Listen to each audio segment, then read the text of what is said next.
Сайн байцгаана уу ирхэн хүндэт найзуудаа. Энэ подкаст маань шинэхэн дугаараа эхлүүлэхэд бэлэн болоод байна. За өнөөдрийнхээ дугаарыг би уламжлал ясаараа Баянгол зочдлуудлын хойно байрлах The Corporate зочдлуудлын 2 давхарт байрладаг The Chairman ресторанаас бэлтгэн хүргэж байна. Өнөөдрийнхээ зочныг танилцуулахад маш их таатай байна. Миний хүндэлж явдаг найз маань өнөөдөр урилгыг минь авсан Аргамаг Түр компаниг үүсгэн байгуулагч Бахад Гүл маань хүрэлцээрэй байна. За ойр дуулзаагүй тэгээд удаан уулзаагүй найзууд юу вэ гэж уулздаг шүү дээ тий. Сонь сайхан юу вэ? За нам 50 байна. Юуны төрөнд та бүхэндээ энэ өдрийн амар амгалан гэрээ. За энэ өдөр найзынхаа урилгыг хүлээж авлаа. Урьсанд маш их баярлалаа. За ойрын үед бол сониач ихтэй байлаа. Нилээн туршлага судалж явлаа, сурлаа бас нөгөө одоо сурж явж ижил аялал жуулчлалын маань салбар ерөнхийдөө мөнхөд л бид нэр суралцаж альва зүйлийн шинийг хэрэглэж явж ижил явж ирлээ дээ. Гүлгэн маань бас зүв хэлээ. Өөрөө ч гэсэн бид хоёрын сэдвийг бол нэг нээгээд өгчлөө. Хоёр гол зүйл аялал жуулчлалын салбарын тухай өнөөдөр ярих болно. Аялал жуулчлал яг гэвэл энэ бол манай эх орныг гадагшаа сурталчлах. За тэгээд аялал жуулчлал маань өөрөө бас зөв хөгжүүлж чадах юм бол бас улсын төсөвт чамгүй бас хувь нэмрээ оруулдаг. Бүх талаараа бол маш чухал салбар. Тэгээд одоо яг дулааны үйлрэл ирж байна. Манай аялал жуулчлалын оргил үе ирж байна. Таад маань бас энэ жил ямар төлөвлөгөөнүүд байна ер нь? За ажлууд, ивентүүд ч юм уу те. Ааха. За яг зуны яг эд улирал буюу 6, 7, 8 сар яг эд ачааллын үе бол бид нэг тодорхой хэмжээгээр ивент гэхээсээ илүүтэйгээр дандаа нөгөө хөдөө орон нутгаараа бид нэр сурчлан таниулах тийм ажиллагаа одоо аялуулах тийм ажиллагаа хийдэг. За бидний гол зуны ивент маань бол нэгдүгээр наадам байна. Үнэ баяр наадам байна. Дараа 8 сард болдог ивент байгаа. Нөгөө буддын шашны буюу тэгээд гих мэтчлэн одоо бид нар яг нөгөө гол зуныхаа ивентэд буюу улсынхаа үндэснийхээ наадмыг сурталчлан таниулах. За тэдгээрээсээ бид нэр эргээд явах гэвэл дараа жилийнхаа жуулчныхаа улирлын сурталчилгаа гих мэтчлэн ажлууд маань өрнж байна. Их хвшлэн нандаа Монгол улсынхаа 21 аймаг 362 сумаараа тойрох аяллуудаа болчихлоо юм. Одоо чи би бас нэг атаархсан асуулт асууж байна. Юу н Монголоор тойрцсон уу? Тойрцсон. За ер нь бол 21 аймаг. За 362 сум бас нэг хитгэн сум дутуу байгаа. Гоё. Дутуу байгаа. Тэнд чинь бас маш хүзэх юм байгаа шүү дээ. Монгол эх орн маань маш бүрэн уудам нутагтай. Тэр уудам нутаг дотор болгон одоо хилээд байх тийм нөгөө хилмээргүй тийм байгалийн үзэсгэлэн газар маш их учраас зарим нуудаг. Үнэн юм гэлэхэд.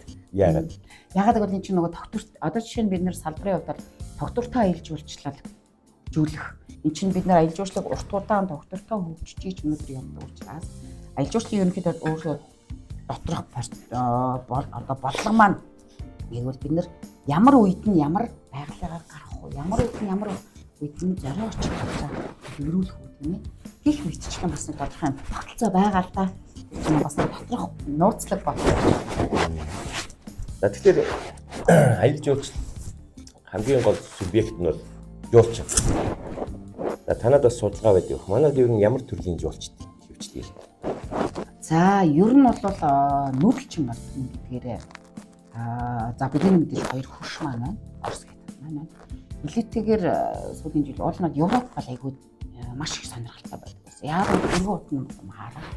За 5 ушуу мал маань тал дүүрэн бэлчсэн. Тэр маань холтой бэлчсэн байгаа шүү дээ. Зүгээр нэг хонин сүргэн эндээ ямаа сүргэн юм шүү дээ. Тэгэхээр нөгөө яг өөрийн зүг харахаасаа илүүтэйгээр өөрийн нүдэрээ харна. Бодит юм харна. Маш олон. За тэгээд нөгөө малчин айлгой амьдрал их мэдчлэн ер нь илүү харах санаатай байдаг. Яг сүүлийн ковидоос хойш болж байгаа. Ер нь дэлхийн аялал жуулчлалын салбар маань бас нөгөө үнийн өсөлтөөс ахуулаа тийм ээ. Дээрээс нөгөө хол замд явах гэл нөгөө хоорондын зайнаас ахуулаад жуулчтай маань сонголт нь өөр болж байна. За одоогор бол яг нөгөө хот хоёр биш. Хятад. За сүүлийн үеэс солонгос руу байгаа. Солонгос руу ирж байгаа бас гол шалтгаан нь яг нөгөө нэр солонгос хүмүүсийн аялах өөрийнх нь онцлог байдаг шүү дээ. Тэрс аялах соёл гэж байна. Тэр соёл маань нөгөө бас нэг алдартай дууч, эсвэл алдартай кино зөвлөж хийж байгаа. Дагагчдыг өөрсдийнхөө нутгийн инфлюенсер гэдэг нөгөө хаана юм тэрийг даган дуурайх. Эсвэл нэнийгээ даган дуурайх.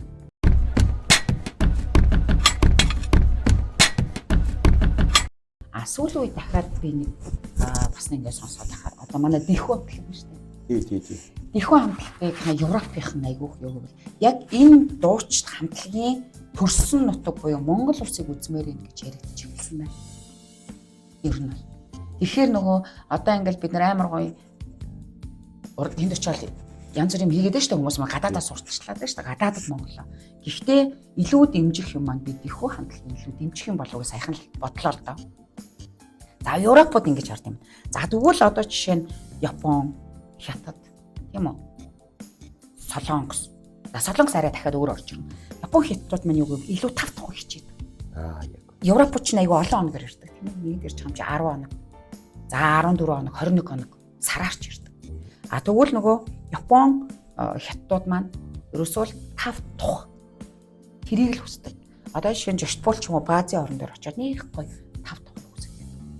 Тав тухтай автобус нь машинд явах хүсдэг. Илүү тийм тав тухтай орчин бүрдүүлэхийг бид нэр зорддог. Тэгээд 100 хоногор ирдэг. Одоо 5 хоног ч юм уу 7. За тэгэж нөх амир хөдөө орон нутгаар яваад адал явдалтай аяллыг эргэлхийлэх нь багтаа ер нь бол. Солонгос жуулчд маань бол яг хуу нэгдүгээртээ солонгосчууд өөрсдөө цагуур амиртай чиглэг урамсгалтай. Манай монголч хэд хуурай урамсгалтай учраас солонгосчууд амар хүсэж байдаг. Биднэрт 0 ус хангалттай байхад болно гэж байна. Ерөөсөө баян солонгос хүмүүс баян уснаар яг босож жуулчд ордог л доо. Орно. Гэхдээ Европод бол уул хаданд авиралт хийгээд эрэхтэй 3 хоног усан чаддаг. Тэгвэл дараа нь бид нэр 3 хоногийнхоо оройн бид нэр усанд орох боломжийг бүрдүүлж өгдөг. За нөгөө л Хятад, Япон, Солонгос байна. Ялгаагүй Япон усанд орол байх усанд орж. Солонгос илүүтэйгээр явууд бид нарт 0 тухтай байх, ус ихтэй байх гэж байна. Ерөөсөө тэдний гол юм. Шаардлага нь тэр байхгүй. Одоо жишээлбэл манай дээрэлэдэг, ирэлэдэг. Бид нар ч бас гадагшаа гарч ирсэн. Монголчууд чинь нэг үед бол бас амар аялдаг, вардаг болчихлоо шүү дээ. Монголчууд бид нар өөрсдөө ямар ч болчихсон. Энийг бодож үзсэн үү? Үзлгүй яах вэ? Би ч гэсэндээ өөрөө гадагшаа гаж уулчд авч яваа. Тэгээ дотоодынхаа уулчдыг авч яваа. Дотороо ч гэсэндээ аялал бол та. Яг хоо миний хувьд бол бид нэр эхлээд монголчууд маань эхлээд дотооддоо аялаад эх орноо мэдчих. Таны мэдчих. Тэгчээд гадагшаагаа яв.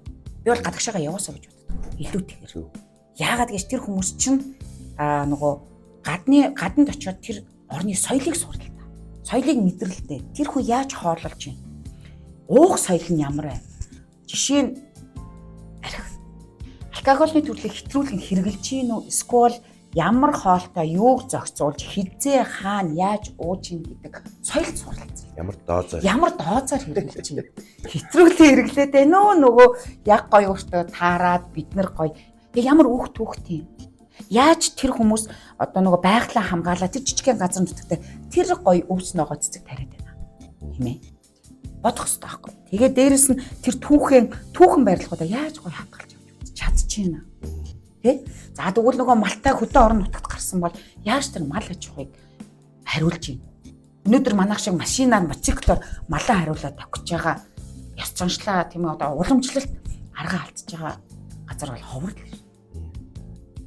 Ер нь бол тэгэхээр чи нөгөө энэ мэдчлэнг үзээсэй гэж би боддог. Одоо манайхан яг хамаг валют гадагшаа гараад байна гэх гаргалдах гарч иж урдаг юм шиг.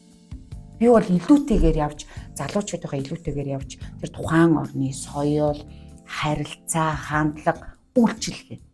Одоо жишээ нь Европт очиход бид нэр ресторанд ороход тий нас тогтсон хичнэр ах нар инээгээл тий гоё үйлчлэл үзүүлж чадчих. Хэдэн цагч тэрийг хүлээж байгаа байхгүй инээгээд гой тэрийг нэмсэглээд хоолн гартал хэдэн цаг. За манай жишээ нь ороод ирсэн байвал тэгэл 30 минут болох ёстой хоолыг 15 минут 10 минутаар нэхээд ах жишээ тий. Өөрөө гой харилцаа хандлага буюу нэмсэглэлэрээ хүнтэй харьцаагүй жиж хүмүүсгээ зангидаа урдлаал нүгэл бачимтал явуулаатай бүр ингээл тэр ялгаанууд чи өөр учраас бид нэр жоохон би бас суралцаасаа гэж байна. Илүүтэйгээр алкогол хэрэгэлдэг л дээ хэрэгэлдэг. Манайхан гарахаараа задгаа уудаг нь үнэн.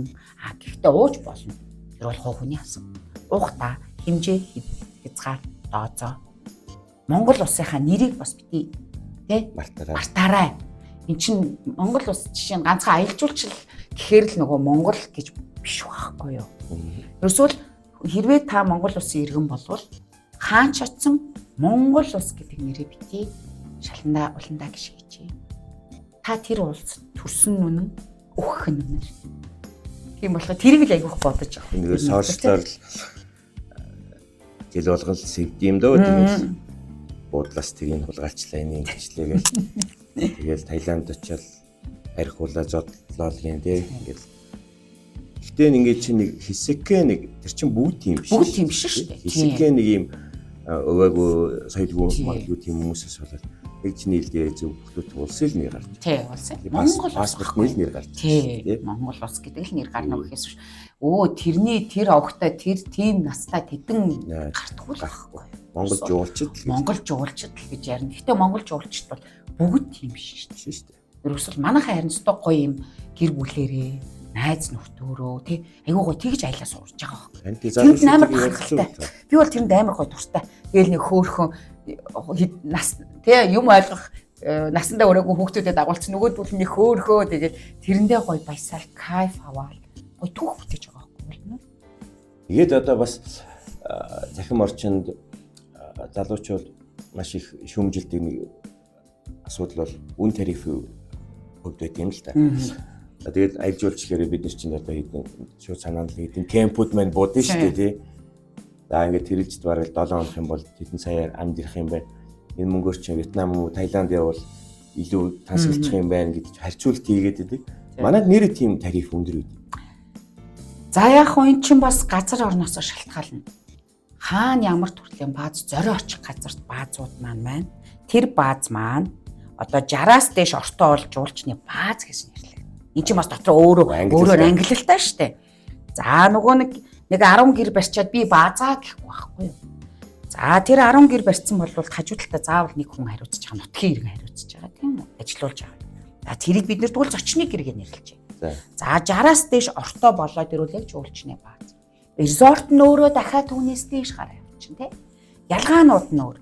Дээрээс нь бас нөгөө би зүгээр ингээл хараад ажаад байсан чи сая би Киргизээр явлаа л та. Киргиз улсаар фам тураар нэлээ олон тур оператор яваад Монголын ээж хүчтэй холбоо зохион байгуулад Киргиз улсын элчин буюу Киргиз улсын элчин Монгол дахь Киргиз улсын элчин Киргиз дахь ээж хүчлийн одоо яам те ингээд төр хувийн хвшил хамтарсан фам турд ярьлаа. Тэгээ яг ингээд Киргиз улсыг харж байгаа. Яг л адилхан манайхтай адилхан жуулчны хөдөө очлоо л да sequel нууран дээр очлоо. Яг л адилхан манайхтай хөдөөл Аз яг л адилхан хэдэн гэрээд барьцсан. Гэхдээ Киргиз нөгөө Казак үндсэн бомгор гэрээ барьсан. 0 дүүшийг харсан чинь боловсон 0 дүүштэй байгаа. Үний хувьд бол би мэдээж хямдхан байгаа. Манаа дээр орж ирэхээр яг бол манайх тэгээ тэд нар амир энгийн ингээ подоноор ормороо тавьцаа. Юм нэг тансагт нөгөө нэг одоо Туркээс ч юм уу эсвэл нэг хаанаас ч юм тийм сүртэй брендийн тийм ормор авчиж тавиагүй болов. Ерөөсөө манайх болохоор нэг алтаа дутагдана. Амар тансаг болж харагдах байд. Үнтэй брендийн одоо амар том тавилгууд авчир тавьчаад. Тэрнийг тэр төлсөн мөнгөө буцааж гаргаж авах гээд үнэ үүсгдэг. Нэг тийм асуудал байна. Хоёр дахь нь дахиад нөгөө өргөн хэрэглээний бараа буюу Монгол улсын одоо хүнс ч юм уу Албанийн гаднаас л импортуулж байгаа бараануудыг өнөсгөхөөр ялж байхгүй өнөсөж байгаа. Уг нь бол яг адилхан кейс шүү дээ. Адилхан кейс шүү. Хоёулаа нүүдэлж хардсан мөн тий? Соёл нь нэг тий? Зэгчээд аюу сонирхолтой нь юу гэвэл би зүгээр эцсийн дүнэлт энэ миний дүнэлт. Зүгээр харсан чинь манайх хэтэрхий гоё тансаг байх гад үнтэй юм хэрэглээд байт юм байна. Тэрийг чи магадгүй easy шийдчих. Тий easy шийдчих юм байна шүү дээ. Тэгэнгүүтлээ бид нэр үн хямд гарах боломж байхгүй ш байна. Одоо хаягдаад байгаа тэр арьс ширүүд байна шүү дээ. Яагаа гоё илдүүлээд тэ зүгээр л ингээд дэвсчихээгүй. Бид нар чи эсхийг гэрэл шал хийцэн ба шүү дээ. Гих мэдчлэн бид нар үнтэй ноол уран бүтээлэг аваад тавих шаардлага. Тэрийг гоё гадаад руугаа экспорт гаргах л та. Тэ жуулчндаа зориулъя л та. Гих мэдчлэн ингээд яг л адилхан байж ийм имийг харахад бол яг үнтэй энэ үнтэй гайгүй. Гэхдээ тухайн зүгээр ингээд харахад энэ жил ч гэсэн пандаа яг ковидын дараах бол аялал жуулчлалын үн бол их өндөр гарч байгаа. Энэ жил гэхэд одоо авах ёстой группс маань бүгдээрээ өндөр үнэтэй. Тэгээ амар олон цаг нисгээд. Тэгээ одоо чинь Францаас ирэхэд олон цаг нисгээд шүү. Тэгээ шүү дээ. Бүгд ингэж тойроод ингэ тэмдэглэхийг тойроо орч ирэх гэдэг шүү дээ. Тэгэхэд чинь л өрсвөл тэр хүмүүс мэдээж ямар насны хүмүүс ирж байгаа юм бэ? Ихэвчлэн Европод бол настай хүмүүс ирдэг. Залуучууд нь бол тэгэл зөрөгтэй л ороод хамаагүй ирэхийг хүсдэг. Тэр чинь нөгөө тэр байдлаас хавуулаад арай нь хямдхан юм байна. Иш нисчихгээл шууд кэнселтал.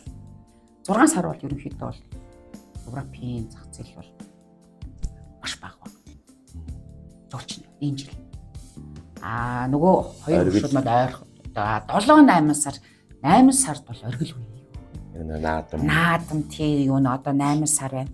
9 сард бас хөөрхөн гараад ирж байна. 9 сард бас жоохон жуулчны та өмнөгчлөхөө бодвол нэмэгдчихэд байгаа байхгүй. Миний хувийн нөгөө судалгаа шүү дээ.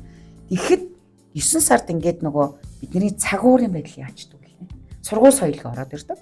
Тэгэнгүүтлээ нөгөө баазуудын ажиллах хүчин маань оюутнууд байдаг учраас явчихна. Хүн бол цөөтэй болоод ирэхээр баазууд маань нэгдүгээр цаг агарын байдал, хоёрдугаар хүний нөөцөөс ахуулаад ажиллах бааз болох байх болох.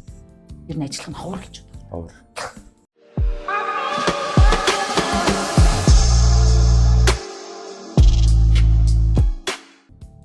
Асал яригтай л сэдв юм байна. Ер нь тийм статистик тав байд юм уу? Манай Монгол чиний 100 ийм өдөр орны нутагтайгаа нийлээд кемпүүд одоо resort-ууд байдаг. Яг уу байгаа л да. Сүүлийн үед одоо нэмэгдээл байгаа болохоос биш яг ер нь бол бааз, зочны гэрүүд. Гэтэ энэ бол нөгөө тухайн аймагтай гардаг тийм ээ. Нийтдээ яг ойролцоогоор хичнээн бааз байна. Хичнээн юу байна гэдэг нь бол яг resort гэж нэрлэх юм. Бас эн чинь учир дутагдaltaй. Яг энийг нэг жуулчны бааз гэж нэрлэлчих. Энийг resort гэж нэрлэлчих. Энийг одоо лагшри юу гэж нэрлэлчих гэх нөгөө альва манай ээлжүүлгийн салбарын өөрөө стандартууд нь яг тодорхойлж гаргаж чадаагүй байна. Хойлоо дагсаа стандарт дүрм журам эднэр чинь дөнгөж л одоо л хэлэх гэж. Уул өмнө байсан. Тэр маань одоо чи нөгөө цаг үеэ юугээд нөлөөлөд өөрчлөгдөд байна шүү дээ. Арай нөгөө орчин үе рүү яваад шүү дээ. Энд чинь бид нар өмнөх үедээ байсан. Өмнө бол бид нар за 10 юу засмалт зам тавигдаагүй байхад Улаанбаатараас Элсэн тасархаа ортол асал шорон замаар 69 фургонд нөлөөлөл явж исэн үг шүү дээ. Одоо болохоор амар манай ээлжүүлэх хөгжсөн байхаз яасан одоо бид нар машины сонголттой болчлоо. Засмал замаар явлаа. Ядаж л төр зогсох нэг урхан ч юм уу тийм газруудтай болчлоо. Жишээ нь тэгээд баазуудын хүртэл сонголт ороод ирлээ шүү дээ. Яг тухайн аймаг юмудаар гих мэтчлэн ингэж хөгжил бол байхгүй ш байгаад байгаа. Ядахтай энэ зуны үйлрэлд манай энэ хувь бөгөөд улсын авиа компаниуд аслагдсан амиг нисч болдгоо юм. Тий. Айгуу наа чи өөрөө харин тийм. Цаг хугацаатай уралддаг шүү дээ. Хүн чинь нь бол ингээд ажил бөгөөд аялж болчих юм ингээд. Урд нь л ийм амир экспресс байдаг шүү дээ. Энэ манай ингээд сая манай өмнөх зочин маань ч гэсэн гэрэл зурагч хүн чинь байгаль намайг хүлээгээд байж байхгүй шүү дээ. Тэгэл гяс очил зургийг авах гэх өөр машинаар явна. Цаг алдна. Яг түүнээс бол ингээд билет аваад нэг уус нисчмээр байна шүү дээ гэдэг. Наа чи бас маргаа их гарч ирсэн юм аа. Тухайд бид нар нөгөө бас л нөгөө зуны үйлрэлт онгоцоо нэмээч. Бид нар ингэмээр байна гэсэн чи авиа компаниуд маань өөдөөс юу гэсэн гэвэл та нар яг хэдэн цагт энэ онгоцыг дүүргэж чадахгүй бид нар жуулчны тоогоо өгөх гэдэг байгаа байхгүй. Тэгэхээр бид нар тоогоо өгөхийн тулд тэр онгоцны хуваар тааруулж иж бид нар аялаа зарах гэдэг байгаа шүү дээ. Цуглуулах гэдэг байгаа шүү дээ.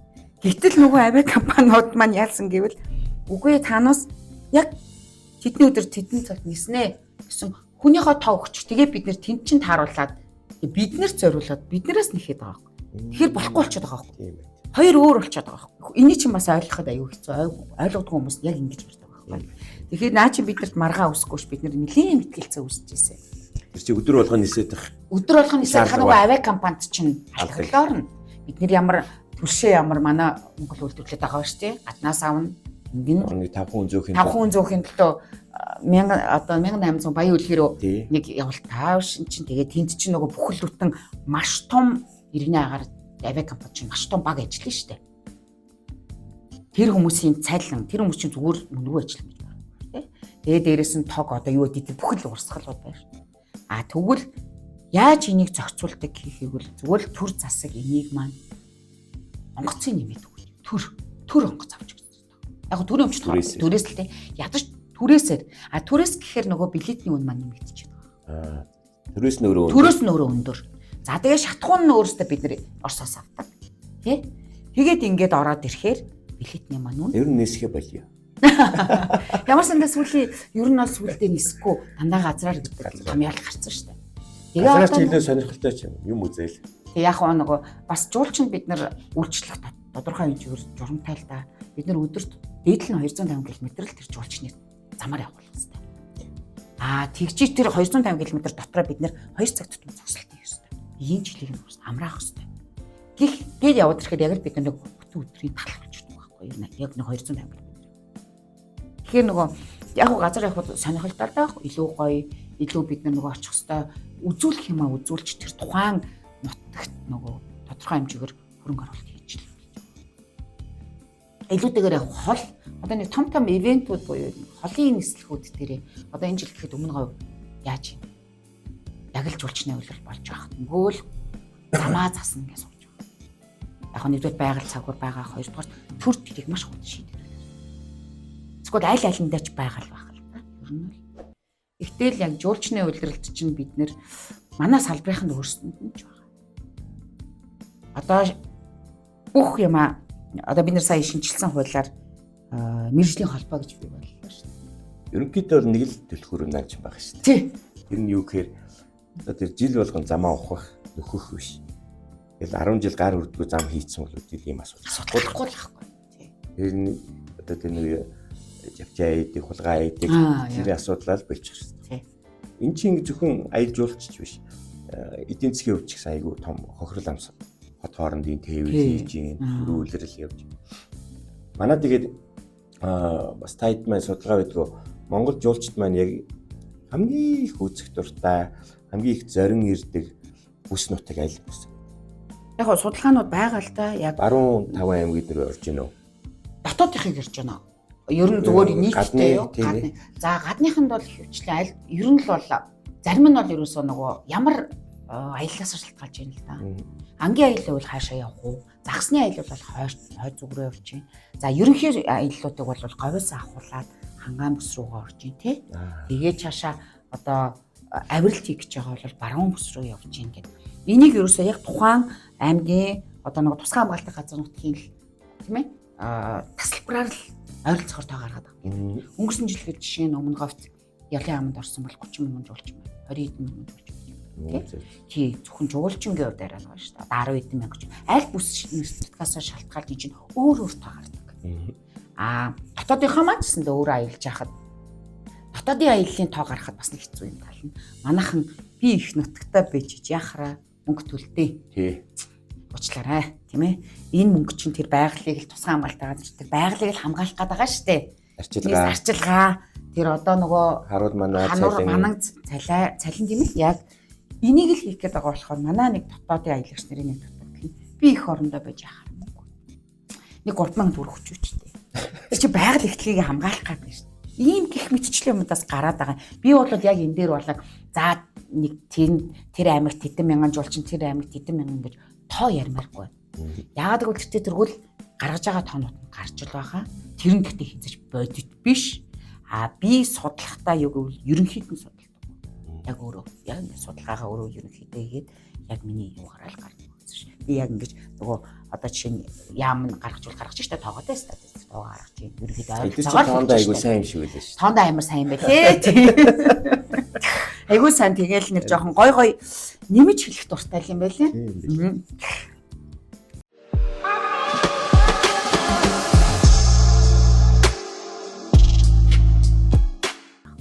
Манай бас нэг аялал жуулчлалын нэг том маш анхаарал хандах ёстой за маш том акцент өгөх ёстой нэг зүйл нь хоол хүнс байна. Яг. Хоол хүнсний үед манай Монгол улс ямар шууд төвшөнд байдгийг за тэр хүнсний аюулгүй байдал, баталгаатай хүнс ингээл бүх юм орно л доо. Тэгээд жуулчд маань бол дайлангуй энэ Европын жуулчд бол нэлээд өндөр шалгууртай. Тийм. За ер нь яг хоол хүнсээс ярихаас өмнө бид нэр хэлээд би махбод ярих хэрэгтэй байна. Жишээ нь Европын орноос ирж байгаа жуулчд маань өөрөө далайн түвшнөөс доош орж байна. Манайх чинь далайн түвшнээс дээш орж ирээд байгаа тийм үү. Тэд нар маань далаатаа ойр чиглэг урамстай. Монгол хит хуурай. За тэгэнгүүтлээ Монголд орж ирээд хамгийн их нөгөө хүмүүсийн одоо нөгөө биеийнх нь цагуурын шалтгаалж биеийн өөрчлөлт орох нь тэр хүний биеийн даралт гэсэн үг. Даралтнаа шалтгаал. Эсвэл буурна, эсвэл өгсөн. За тэгээ дээрэс нөгөө Монгол улсын хүнс хоол хүнс ч өөрөө маш хүчтэй, мах маш хүчтэй. Европ ч өөртөө махаа угаагаад ирдэг хүмүүс амтгүй талбай. Манайх бол яг л тэр чигээр органикаараа ирдэг. Тэгэнгүүт нэг хурц тусдаг. За газууч ч гэсэндээ ялгаагүй маш хурц тусдаг. Дээрэс нь маш их ногоо иддэг болсон ч үү дээ. Айлч орных нь маш их ногоо иддэг. Тэгтэл нөгөө манай Монголд орж ирж байгаа хүнсний бүтээгдэхүүн юу вэ? Ямар ч эко биш. Би одоо ингээ яг сүүлийн үед хэд хэдэн Европ орч байна. Дундад Азаар явлаа. Бид нэр юу идээд байгаа юм бэ? Үндэ гэхэд хор идэж байна. Нэг л хямдхан одоо урд хөршөөс орж ирсэн хямдхан хүнсний бүтээгдэхүүн. Тэр нь бол химэл хороо. Энэ их хөвчлөл юун дээр гарч байна? Нэгдүгээр тэр химийн хор идсэн. Өөр чанд. Дээрээс нь манай монголчуудын өөрөө хооллох соёлоор жоохон тутмаг. Би юу гэдвэл миний биед хэрэгтэй, юу гэдвэл хэрэггүй билээ гэдэг нөгөө хоолны соёлоо мэдлэг дутуу юм болов уу гэж би анзаарсан. Тэгэл энэ бүх байдал чинь гараад ирж байгаа. За тэгээд дээрээс нь Монгол улсын зүгээр л төр яагаад Монгол улсын хилээр орж иж байгаа энэ бараа бүтээгдэхүүн, хүнсний бараа бүтээгдэхүүнд маш хатуу хяналт шаардлага тавьж чаддгүй юм бэ гэдгийг харлаа. Стандарт байхгүй. Тэ яг байгаль авах л да. Тэрийг нөгөө хэрэгжүүлдэг. Цаасан дээр нэг юм байна. Цаасан дээр байгаа. Гоё яг тэрийг нь хэрэгжүүлэх юм. Яагаад ингэж бид нэр ингээл өчнөл бүгдээрээ л гадаад тавьж байгаа шүү дээ. Хилийн шалганыхан хүн дээр хүртэлтэй айгүй тийм хатуу шаардлага тавиад байгаа. Энэ чинь л нөгөө тухайн орон нутгийнхаа тухайн улсынхаа ард иргэдээ бодоод шүү. Нэг террорист орж ирээд бөмбөг төвчүүл яах юм гэдэг чинь л байхгүй. Тэгвэл Монгол улсад өнөөдөр хүнсний аюулгүй байдлаар тэр хилээр орж ирж байгаа үнэхээр тэр стандарт цаасан дээр байвч хизээч хэрэгждэггүй. Зүгээр л юу ч байсан хамаагүй оруулж ирдэг. Тэр нэмэр харамсалтай. Тэрийг юу ч байсан хамаагүй нөгөө хүмүүс нь аваад. Тэгэхэд нэг ингээд энэ бараа бүтээгдэхүүнээр байгаа шошхыг уншчих чадaltaй хүмүүс шүү дээ болно. Ядаж он сарын хараад бараа бүтээгдэхүүн авчихлаа. Тэ? Гих мэдчихлээ байхгүй. Тэгэхэд Европт бол бүр хувцас байд. Хүнс хоол хүнс байтугай хувцсан дээр орж ирж байгаа тэр яг стандартыг дагуул орж ирэхгүй болвол оруулдаггүй. Тийм л. Ерөөсөө юм л. Тэгэхээр энэ хоол хүнсэн дээр маш их авахгүй ач холбогдол өгөхгүй бол одоо улам л хэцүү дээ шүү дээ. Маш их залуучууд хор тавдар тусаал байна. Тэ зүрхний өнөөдөр торчдаг маргааш өгчдөг зүйл биш шүү дээ. Биш шүү дээ тий. Аажмаар тэгээ бие яаж дороол тий. Тэгэл тэр тунд чинь бид нар яаж эрүүл байх вэ? Өнөөдөр хөдөлгөөн л чухал шүү дээ. Эрүүл агаар чухал шүү дээ. Тэгэл нөгөө эрүүл агаар ярихаар өвөл маань буутаа ярьдаг. Тэгэл нөгөө зовлон ярих гэдэг. Уул нь зовлон ярмаар гоо альжууч салбар ч өөр гэгээлэх салбар шүү дээ. Утаа үцгэж ирэхгүй байна. Утаа үцгэж ирэхгүй шүү дээ. Угаас утаагаа бүгдийг мэдсэн. Жуулчид мэдсэн. Өвөл хэцүүтэй танаад амар хутаатай. Үнэн гэдэг аахгүй. Өөрөөсөө яагаад гэвэл эн чинь нөгөө одоо нөгөө бүх юм чи цахимжсан шүү дээ. Дэлхийд даяар хаана юу болж байна бүгдийг мэддэг болсон. Тэгэхээр чин яах юм бэ? Энд байгаа элчин сайдын юм. За Монголд ийм болж ийн ингээл бүх мэдээлэл өгч өгч. Ганц элчин байлиг сэтгүүлч тэгэл дэлхийн нийтээрэл Монгол утаатай. Тэгэхэд хажуудлах нь Бээжин утаатай байсан. Яасан утааг болчиход байна шүү дээ. Төвчрөл нь байна. Сайхан үйлчлэл зүйтэй утаатай. Өө тийм үү хизээсэн. Бээжин. Өө тийм үү. Гэхдээ ер нь зөвөрлөд сайхан. Зөөрлөхөд тий. Зөөрлөхөд сайхан байсан шүү дээ. Одоо яа. Монголч ингээд утаар бол шумбал орж ирсэн шүү дээ. Тэгэхээр ер нь энэ хоол хүнсэн дээр бол үнэхээр л нэр арга хэмжээ төр авахгүй болоод энэ чинь хувь хүмүүс яах юм бэ? Дээрэс нь хувь хүмүүсээ бас одоо энэ манай хүнсний бараа бүтээгдэхүүн оруулж ирж байгаа. Хувь хүмүүс маань жоохон сэтгэлтэй байгаасаа. Хямдхан гээд оруулж ирж болно. Гэхдээ чанартай хямдхан бөгөөд тэрийг нэг хэдэн мянган төгрөг нэмээд зарчил та. Ашигийнхаа тэдийг замынхаа зардал ашгаа 1000 төгрөг авчил та. Илүү ашиг авлаа гэд тэр хүнд хоол болж гин үү мэдэхгүй хэцүү шүү дээ. Хэд дахин нугалж гин. Тэгэхээр чинь л нөгөө бүх юмний үн өндөр гараад аяллаа өндөр гарах чинь. бас нэг гол асуудал. Гэтэ ингээд бодохоор бүх юм ингээд яриад хөөгд хахад үйлчлэгээч бай, ухтах соёлч бай, хоол хүнсч бай, сервисч бай. Явсаар бол нэг цэг дээр гэж тэр нь Монгол гэдэг цэг дээр. Ерөөсөө Монгол гэдэг цэг дээр ирж байгаа. Тэгээд хүн аялал түүр нь гоё хөтөлбөр нь таалагдсан боловч хоол нь таалагдаагүй бол магадгүй усан ч юм уу таалагдаг бол тэгэл Монгол гараад байна. Тийм. Тэрийг ойлгох хэрэгтэй байна. Монгол улсын нэрэл гарна гэж ойлгоод байгаа. Дээрээс нь одоо жишээ нь Европ ч гэсэндээ орж ирэхэд би түрүү нөгөө одоо даралт гэж ярьлаа тийм үү. За хоол хүнсэн дээр нөгөө тэд нар чинь нөгөө манаа мах их хүчтэй. Тэгээд туур оператор бид нар бол ингэдэг эхлээд нөгөө хөнгөн чанарын хоолоо өгчиж дараа нь махаа өгдөг. Гэхдээ гинт ирээд бид нар хорхог өгвөл гинт ирээд бууз өгвөл гинт хуушуур өгвөл тэр хүн зүгээр шууд өгдөг байхгүй. Биш. Үхэн тэгээ нөгөө зүрхний хэмнэл алдагдaltaа. Тэгэл тэр хүмүүс чи яан зүрийн хүмүүс ирж байгаа шүү дээ. Жуулч чинь Дасгах хэрэгтэй. Тэгээ дээрэс нь төгжрөл болох магадлал маш өндөр байдаг байхгүй юу? Одоо Европ жуулчтай. Аюу хэцүү шүү дээ. Чи нөгөө тий хог гэдэг шиг тийм. Ангай бодлоо зөндөө байгаа шүү дээ. Тэгэхээр бид нэр брэнд блюд. Тий брэнд. Одоо яриулах гал дээрээ. Тий. Тэгэхээр чи бид нөгөө хизээ хаана ямар хоол өгчиж тэр хүний тасах уу? Тэр хүнийг яаж аюулгүй авч явах уу гэдэг чинь өөрөө марч байгаа. Дээрээс нь адал явдалтай аялууд байна шүү дээ. Нэг л их морин дэлтэй дэлгэн мартахгүй. Тэр чиний яг хийдэг чи бас зүгээр байдгүй зөвхөн ингээд жуулч аваад ингээд зугаалал бизнесээс гадна чи бас багшилдаг сургалт хийдэг. Тэгэхээр энэ бүх мэдлэгийг чи өгөхийн тулд таад маань одоо ингээд одоо энэ төрлийн бизнес эрхэлдэг хүмүүстэй байн контакт хийж байн сургалт хийж байгаа тийм би бол мэдэн ч авах. Тэгэхээр төр өөрөө төрийг хоёлоо ингээ хайчих. Ааха. Ерөөсөө тоогоодоо сууж. Та ийм маань ингээд одоо би өөрөө хазааж орох гэдэг юм хэрэг өөрөө энэ салбар маань аялал жуулчлалын салбар маань мэрэгчлэн бэлтгэх. За мэдлэг түгээх. Ер нь жоох проблемууд их байна. Бага. Ер нь бол яг хоо бид нар одоо нөгөө альва яг энэ аялал жуулчлалын салбар маш мэрэгжлийн түвшинд явах хэрэгтэй. Яг тийм. Маш олон төрлийн мэдлэгтэй. Маш олон төрлийн ур чадвартай байна. Тэгээ уучлаарай. Тэр альва тэр түрүү яриадсан жуулчны бааз ч юм уу, resort ч юм уу одоо юу гэдэг те гэр кемпинг ч юм уу. Тэр эрхлэгч тэр одоо эзэн ч юм уу, менежерүүд ч юм уу. Тэр тал дээр маш анхаарах хэрэгтэй. Хүнжил даавндаа мэдээж анхааралгүй яах вэ? Хог навшинтаа анхааралгүй яах вэ? А гэтэл нөгөө сургалт заавчгүй сургалтанд суугаж олж авдаг мэдлэгийг бас орхитуулж болохгүй. Хизээч болохгүй. Тэр ер нь хамгийн чухал байх хэрэгтэй. Одоо яг аялал жуулчлалын салбарт бол хүний нөөц маш хэцүү байгаа. Наацхан хил ус. Наацхан хил уснаас тийм ээ. Зөвхөн одоо бол нэг хил биш болж байгаа. Биш. Англи бол зүгээр л олон ус хэл. Нэшл. Тэгвэл ингийн байх хэрэгтэй. А дээрэс нь юу гэвэл зүгээр хилнээс гадна хил сурцсан хүн маань өөрөө яг тухайн буюу Монгол улсынхаа ёс, заншил, өөх, түүх юу гэдэг тийм бүгдийг юусаа эзэмссэн байх хэрэгтэй. Яг. Өмнө нь бол одоо яг л тэгтэл одоо нөгөө төрлөө бас заримдаа орчих гээд байна л да. А гэхдээ одоо энэ манай мэрэгжлийн холбоо буюу тэг холбоодууд одоо жишээ нь Монголын ижүүртэй холбоо 30 жилийн түүхтэй сургалт хийхгүй хийх гэж байна. Хийж байна. За манай ихтэй сургуулиуд байна тийм ээ. Бэлтгэж чинь тэд нар бэлтгийг л онлоор нь тэгвэл мэрэгжлийн сургалтын байгууллагууд нь туршлага дээр нь ав. Туршлагын нүг тийм ээ. Яг энийг хийвэл чи ийм байх ёстой гэдэг туршлагын нүг.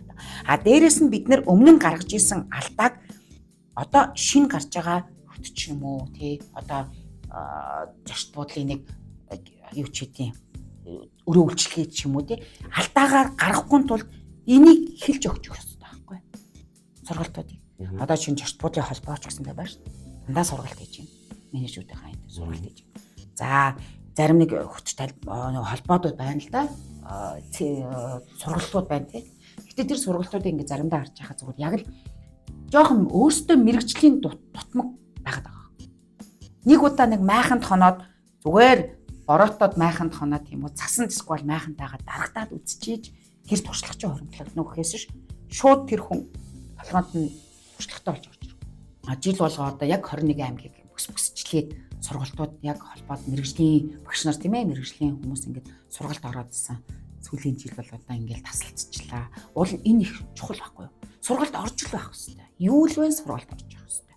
Тэгжиж тэр хүмүүс чинь одоо яг л юм аав шүү. Тэгснээс ш нэг одоо хүн очин холбоо нь очингуудлаа тий. Нэг аймагт орчингуу танах тур оператор байгуулчих. Бид нар жуулч өгье гэж ярих биш байхгүй. А тэн дээр тэр хөдөө орон нутгад тур оператор байгуулаа яг яах гэдэг. А тэгсэн дор тэр хүмүүст үйлчлэгээ чи юм шүү. Та нар ингээд хөгжиж чадвал, ийм нутгийн брендийг гаргаж ирж чадвал та нарт ийм орлого олох боломжийг нөгөө зааж өгсөн.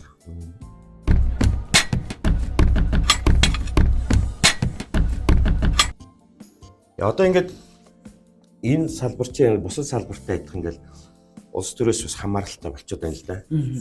Тэгэл засгийн газар өөрөө доктортой байж ээж энэ ажилчин гоё мөрөөдлийн төслүүд маань ч гэсэн цааснаас ингээд амьдралд бий болох гэдэг. Өөрөө ингээд төрний юм одоо ингээд байсгал талбай дээр засаг төрөө унгаагаад идэг бол зүйл юм байна. Одоо ингээд бас бид нар ийм зүйлтэй нүүр тулаал байж байна. Дахиад одоо энэ яамны ажил маань тэгэл юу болох нь мэдэхгүй шин. Харанхуй шүү. Тэгэл одоо өнөөдөр маргааш яам байхгүй болчих юм билүү. Өө ярьж ирсэн ажлууд маань бүгд салхинд хийсчих юм билүү. Хэцүү байна л да. Тэгээд ерөнхийдөө цаг маань болж байна. Тэгээ хоёлоо бас энэ салбарыг нэг удаагийн дугаараар ярих бол маш хангалтгүй. Тэгм учраас аялал жуулчлалын сезон дуусмагц би дахиад найзаагаа өөрнө. Хоёлоо гоё өвөл дахиад нэг ярьжсэн дахиад нэг дүгнээд өнгөрснийхэн дараа тийм нэг уулзъя. Дахиад тохирлоо шүү. За. Тэгээд би зочдоос хэрвээ өөр дугаар уцаал төсөөлд нэг асуулт асуудаг. Гэхдээ хувь хүний хувьд шүү. За. Тэгээд салбарыг төр орхиод байлаа. Намар яри. Хувь хүний хувьд манай Бактгуулийн хувьд ажиргал юу гэж чинийх вэ? Аз жаргал яг хүн болгон янз бүр ордог л та. Миний хувьд бол ерөөсөө би одоо миний мэрэгчлэлтэй л илүү холбогдчихтой бол юм л да. Мэдээж нүүр хамгийн түрүүл гэр бүл байгаа. Гэр бүл аз жаргал яалчж байна. Яг мэрэгжлийн хувьд бол миний хувьд зүгээр л гоё жуулчнтайгаа тий эх орноороо тавтахтаа ингээд ямар ч асуудал тий байж болно. Гараагүй ч болно, гарахгүй ч болно. Гоё сайхан 14 хоног аялчаад тэр хүнийг өдөх тэр мөчөд тэр жуулчин ойлуулах тэр гоё мөч надад ажиргалтай байдیں۔ Сайхантай. Тий. Нэрээ ягаад гэвэл ер нь бол жуулчд амар их уйлж явдаг байхгүй. Тэгээ өөрөө дагаа уйлчдаг байхгүй тэрэндээ. Тэгэхээр та нар ойлгохгүй штэ гэхээр ойл ерөөсөө уйлчдаг. Тэгэхээр нөгөө надад тэр илүүтэйгээр яг гоё ядж жаргал. Гоё арга. Яг тэр хүн нэг ойлуулчаад ямар юм ядж жаргал үүд ингэж бодтгол байх л та. Гэхдээ нөгөө тент чин эргээд аялал жуулчлалын салбарын манд би цаад бодлого нь явчихдаг. Би үнгүй реклам одоо сурталчилгааг тэр хүнд хийсэн байхгүй. Тэр хүний цаана хэдэн ч хүн байгаа нээлттэй. Яг үнэ. Намайг гоё тайлбар өглөө. Тэгээд урилгын минь хүлээж авсан маш их баярлалаа найздаа. Тэгээ одоо аюул болгон чинь сайхан дардан байг. Тэгээд чамд болон гэрийнхэнд нь эрүүл хийх хүсмээр байна. За баярлалаа. Юуны төрөндөөс ийм сайхан нэвтрүүлэг хийжтэй подкаст юм уу. Энд чинь бас маш олон өргөн зүйл шүү дээ. Хүргэнд явдаг. Илүүтэйгээр аялж өөрөө ч бас нэг аялал жуулчлалын салбартаас нэ тэ хамтран зүтгэж байгаа хүний хувьд бас л юм өчлөгөөрөө бүх юмараа зүтгэж байгаа нь маш их баярлалаа. Дахин урилгыг чинь дараагийн урилгыг шууд тулгалт хийсэнд баярлалаа. Хүлээн авъя. Та илүү ихийг бид нэр юу гэвэл дандаа муу мухай ярмааргүй тийм үү? Дараагийн бидний одоо намрын энэ уулзалт маань илүү гоё гэгээлэг болцоо орж ирж ярилцах байх. Илүү гоё дурсамж ярина тийм ээ. Яг үнэ. Тэгэхээр дандаа л бид нар болохгүй юм болохгүй л гэж яриад байна. Болж байгаа юм байна. Зөндөө л бага штэ. Тэрийгээ илүүтэйгээр дурдъя тийм ээ. Тэгэхээр маш их баярлалаа. Дахин уулзсан ерөөл тавья. За маш их баярлалаа. Баярлалаа. За ингээд найзуудаа өнөөдрийн энэ подкастын дугаар маань инхүү өндөрлж байна. Надтай хамт байсан манай найзын гоё сонирхолтой яриаг сонссон та бүхэндээ баярлалаа. Дараагийн дугаар хүртэл түр баярлалаа.